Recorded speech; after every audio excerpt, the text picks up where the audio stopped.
అఖిల భారత ప్రగతిశీల మహిళా సంఘం ఆధ్వర్యంలో మరి మహిళలకు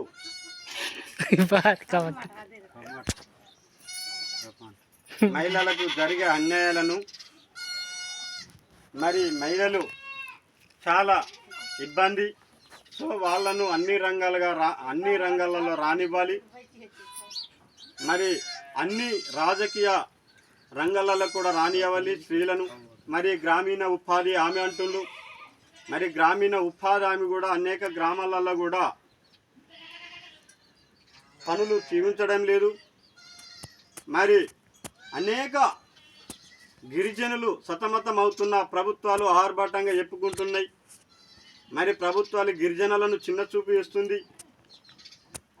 గిరిజనులు కావచ్చు, అటు గిరిజన తరులు కావచ్చు, అన్ని వర్గాల వారికి మరి ఇటు రాష్ట్రంలో ఉన్న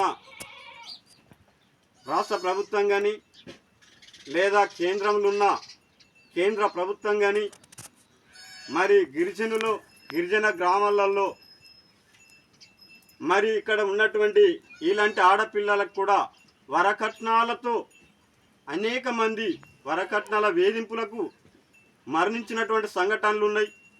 స్త్రీలను వేధించి చంపినటువంటి సంఘటనలు ఉన్నాయి.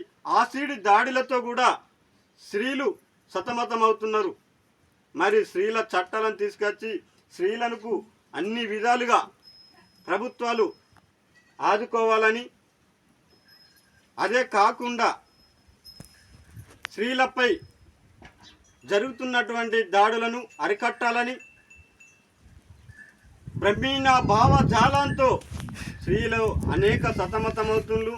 మరి ఆ భావజాలను పక్కన పెట్టి ప్రజాస్వామ్య విధానం చూడాలి. ప్రజాస్వామ్య విధానంగా స్త్రీలను ఎదగనీయాలి. విద్యలో కావచ్చు లేదా అనేక రంగాలలో కావచ్చు, మరి వాళ్ళకు కూడా పురుషులతో సమానం స్త్రీలను కూడా చూడాలి. అసలు స్త్రీ లేని స్త్రీయే దేవత అని మొక్కుతున్నటువంటి రాజకీయ నాయకులు ఇవాళ అదే స్త్రీని అణగతొక్కుతున్నారు. ఇది సరైనది కాదు. అనేక ఇబ్బందులు పాలు చేయడం సరైనది కాదు. స్త్రీలను కూడా పురుషునితో సమానం చూడాలి. స్త్రీలకు కూడా అనేక రంగాలలో కూడా స్త్రీ పురుష భేదం లేకుండా అందరికి కూడా వేతనాలు సమాన వేతనాలు ఇవ్వాలి. మరి అందరినీ కూడా అన్ని రంగాలలో కూడా రానిచ్చి వాళ్ళను ఆదుకోవాలని మేము రాష్ట్ర ప్రభుత్వాన్ని కానీ కేంద్ర ప్రభుత్వాన్ని కానీ డిమాండ్ చేస్తున్నాం.